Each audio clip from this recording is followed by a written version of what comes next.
2021년, 그러니까 얼마 되지 않았습니다. 9월 13일, 한 2달 정도 전에 있던 뉴스인데요. 아주 충격적인 강간 사건으로 인해 인도 전역이 분노의 목소리가 쏟아진 적이 있습니다.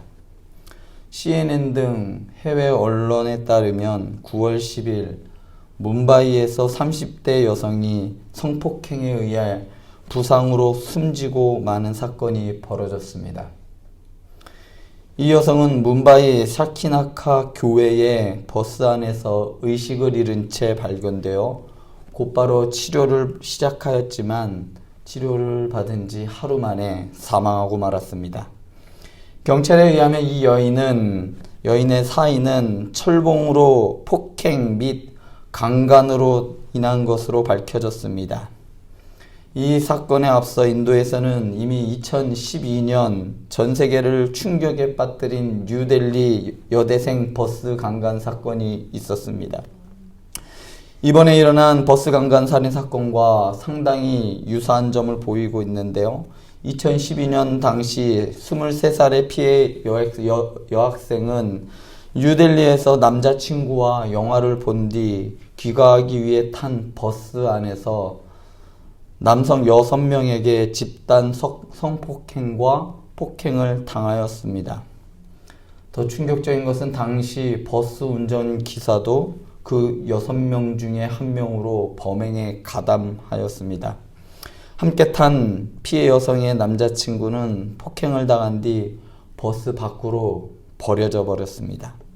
그리고 이 여대생도 물론 그 안에서 숨지고 말았습니다. 이렇게 유사한 사건이 또 발생하자 여성운동가인 요기타 바야나는 CNN과의 인터뷰에서 2012년 이후 상황이 많이 바뀔 것이라 생각했지만 여전히 우리는 매일 강간 사건에 대해 듣고 있다. 이런 잔혹한 사건에 대해 들을 때마다 우리는 무력감에 빠진다. 라고 토로하였습니다. 놀랍게도 인도 사회는 4개의 계급으로 이루어져 있습니다.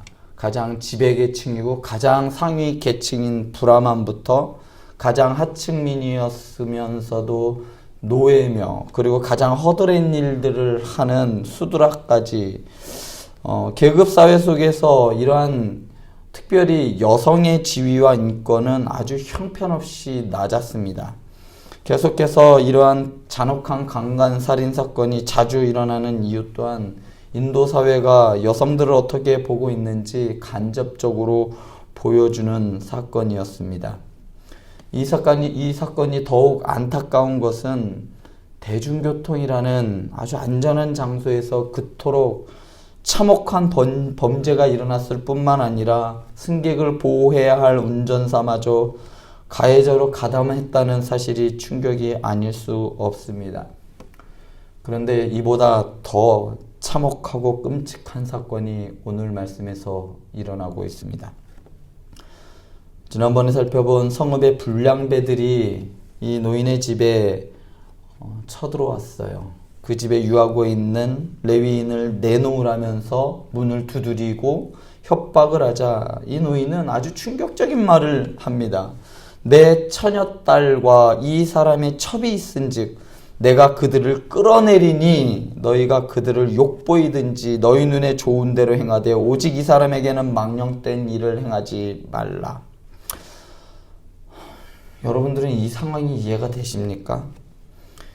여러분들이 가진 상식으로 이해가 되십니까? 이런 생각을 한다는 것도 대단한데 이 노인은 어떠한 죄책감이나 미안함이라고는 눈꼽만큼도 찾아볼 수 없이 너무나도 당연하게 그렇게 해도 되는 것처럼 두 여인들의 의견은 묻지 않고 지금 자신이 처한 그 위급한 상황을 모면하기 위하여 그 여인들을 방패막으로 던져주고 있는 것처럼 보여요. 그들을 욕보이든지 너희 눈에 좋은 대로 행하되 라는 이 말 속에는 두 여인의 안위 따위는 그에게 들어있지 않았습니다. 그냥 단지 손님만 안위만 그에게 있었을 뿐입니다. 그런데 여기서 한 가지 짚고 넘어갈 것은 애초부터 불량배가 요구한 것은 남자였습니다. 그렇다면 레위인이 데리고 온 남종을 내주면 될 텐데 왜 노인은 남자를 요구하는 불량배들에게 구태여 여종을 내주었을까요? 결국 나그네를 환대한 에브라임 사람인 이 노인도 결국은 레위 사람이나 첩의 아버지처럼 여자를 소유로 보았기 때문입니다. 남종보다 덜 가치 있고 버려도 덜 아까운 여자를 소유로 보았기 때문에 이러한 제한이 가능했던 겁니다. 첩이 가나안의 베냐민 지파의 영지인 여부스에서 남자보다 덜 안전할 수 있다는 것은 아주 비극적인 일입니다. 하나님의 백성이 있는 그곳, 그러면 적어도 그것은 안전해야 하지 않겠습니까? 노인의 관점이 당시 문화를 살아가는 사람들의 일반적인 관점입니다. 대부분 그렇게 생각했다는 이야기예요. 그리고 이 관점이 이스라엘의 남자들이 살아가는 관점이었습니다. 이스라엘 남자들은 하나님의 창조 원리보다 당시 그 문화를 받아들였습니다. 하나님께서 남자와 여자를 하나님의 형상대로 창조하시고 모두 동등하게 만드셨습니다. 남자와 여자의 구별은 있었지만 차별은 없었습니다. 남자와 여자 동등하게 본질적으로 아주 소중한 존재로 하나님께서는 창조하셨어요. 그러나 이런 창조의 질서가 가나안의 문화와 충돌하였고 결국 하나님의 창조 질서는 사라져버리고 남자가 여자를 지배하고 그리고 소유하는 그러한 가나안 문화만 그들에게 남게 되었던 겁니다. 정상적인 사회에서 아버지와 남편은 딸들과 아내를 지켜야 하는 마지막 보루가 아니겠습니까? 내 가족, 내 아버지마저 나를 지켜주지 못한다면 이 땅에서 누가 나를 지켜주겠어요? 어떤 딸이 보호를 받을 수가 있겠습니까? 그러나 자신의 안전을 위해 자신의 딸을 그리고 아내를 희생양으로 내놓는 것을 마다하지 않았습니다. 더욱이 25절에서 자기 첩을 붙잡아 그들에게 밖으로 끌어내매라는 이 말에서 불량배가 첩을 끌어낸 것이 아니라 첩의 남편이 그녀를 붙잡아 불량배들에게 넘겨주고 있는 장면을 보는 이 장면은요, 보고 있는 내가 눈을 의심하게 만들 만큼 아주 잔인했습니다.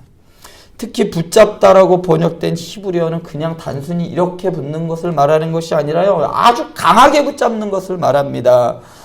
그러므로 그녀는 그냥 단순하게 이렇게 가자 해서 간 게 아니라 그냥 잡아채듯이 그냥 소위 말해서 머리채라도 붙잡고서 끌고 나간 거예요. 아주 강제로 끌어냈다는 의미가 이 단어에 있습니다.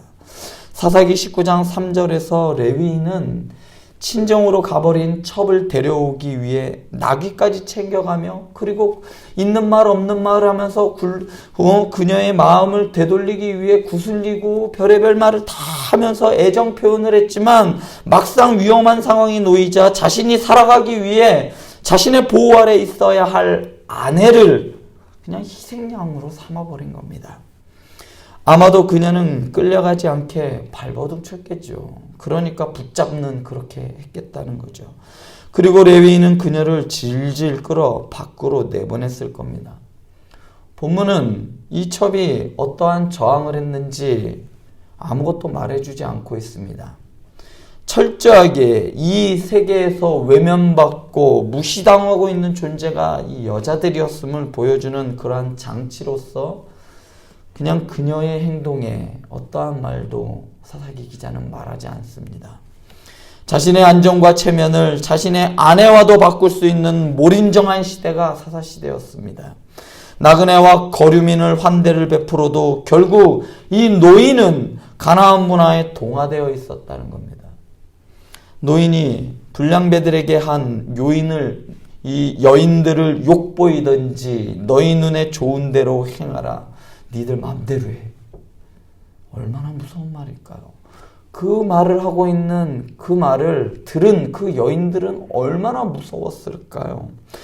노인이 불량들에게 한 이 여인들을 욕보이든지 너희 눈에 좋은 대로 행하라는 말은 하나님의 관점에서 보기엔 아주 똑같은 말이었어요. 너나 그 사람들이나 똑같다. 불량배들이나 노인이나 결국 자신의 이익을 위해 자기 눈에 좋은 대로 행하였다라는 것이 하나님의 평가입니다. 남편에 의해 끌려나온 첩은 불량배들에게 끌려가 밤새도록 능욕을 당하다가 새벽 미명이 돼서야 겨우 풀려날 수 있었습니다. 그리고 동이 틀 때 그녀는 자기의 주인이 있는 그 사람의 집 문에 이르렀습니다. 그리고 그곳에서 날이 밝을 때까지 그냥 엎드려져 있었습니다. 여기서 문에 엎드려져 있었다는 것은 문턱에 걸쳐 있었다는 이야기예요. 그 문턱을 차마 넘을 수가 없었어요. 넘을 힘이 없었겠죠. 25절부터 26절까지 보면 이 첩이 어떤 일을 경험했는가가 묘사되어 있는데 아주 상당히 자세히 묘사되어 있는 것을 알 수 있습니다. 그냥 능욕을 당했다, 그냥 폭행을 당했다, 뭐 디나처럼 그냥 그렇게 됐다라고 아주 짧게 이야기해도 되는데 한 2절에 걸쳐서 시간의 흐름에 따라 이 여인이 어떠한 일을 경험했는지 아주 자세하게 묘사되고 있습니다. 그래서 25절에서 26절을 볼 때 아주 여러분들이 한번 읽어보시면 이 부분은 그냥 머릿속에 그려지는 것을 볼 수가 있습니다. 왜 이토록 사사기 기자는 이 여인이 당하는, 이 첩이 당하는 일을 이토록 자세히 묘사하는 걸까요? 우리는 여기서 아주 놀라운 사실 한 가지를 알 수 있습니다. 첩의 남편은 철저하게 자신의 첩이 밤새도록 무슨 일을 당하는지 철저히 외면합니다. 그리고 이 노인도 자신의 딸이 밤새도록 무슨 일을 당하는지 알 수가 없어요. 그러나 사사기 기자는 첩의 고통스러운 상황에 눈을 돌리지 않고 그 여인이 무슨 일을 당하는지 처음부터 끝까지 아주 직시하는 가운데 그녀가 어떠한 고통을 당하고 있는지 그 고통에 동참하고 있는 겁니다. 바로 이것이 하나님의 관점입니다. 자신을 지켜줄 마지막 희망이었던 남편에게 버림받아 밤새도록 온갖 수모를 당한 그녀를 하나님은 외면하지 않고 그녀를 처음부터 끝까지 그녀가 무슨 일을 당하고 있는지 보고 계셨어요. 그리고 26절에서 이제까지 남자들이 그녀를 이름 없는 첩으로 종으로 불렀다면 하나님께서는 그녀를 아내로 불러주십니다.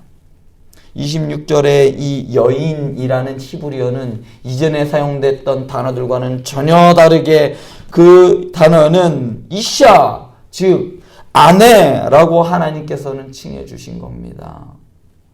그리고 그녀의 주인, 즉 남편이라고 레위인을 지칭하면서 그 첩과 그 레위인은 부부였어 라고 하나님께서는 선언해주고 말씀하고 있는 겁니다. 그러니까 이런 거예요. 그 둘이 부부였음에도 불구하고 그 여인은 그 남자로부터 버림받았고 그래야 위험한 상황 가운데 던져졌고 그곳에서 능욕을 당했고 그 여인은 밤새도록 남편도 모르는 그러한 수치를 당하며 겨우겨우 기어서 문턱에 지금 널려 있다는 겁니다. 그런데 남편은 모르지만 하나님은 그 여인이 밤새 어떤 일을 당하고 있었는지 알고 계시다는 겁니다. 밤새 집단 성폭행을 당하고 가장 안전한 곳이어야 하는 집의 문턱을 넘지 못하고 문에 엎드려져 있는 모습은 더욱 그녀를 처절하게 만듭니다. 그때 그녀는 무슨 생각을 했을까요? 밤새도록 수많은 남자들의 놀이개로 이리저리 성폭행을 당하면서 무슨 생각을 했을까요? 아마도 아무도 나를 도와줄 수 없구나. 삶을 포기할 수도 있지 않았을까요? 그러나 그녀는 그렇게 할 수가 없었습니다. 그래서 동이 틀 때 아주 새벽 미명에 풀려나 동이 틀 때까지 기어서 그 문턱에 와서 의식을 잃고 만 겁니다. 아무도 그녀를 돌봐주지 않았습니다. 남편에게 버림받은 그녀를 그럼 하나님이 지켜보고 계셨습니다. 하나님께서 눈을 돌리지 않으시고 처음부터 끝까지 그녀를 지켜보고 계셨습니다. 마치 하나님께서 네가 당한 고통 다 안다 말씀하는 것 같아서 너무 마음이 먹먹했습니다.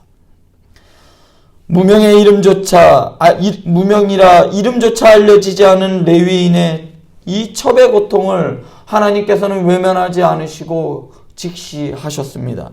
그리고 하나님의 그 시선은 지금 이 시간 여러분들에게도 향하고 있습니다.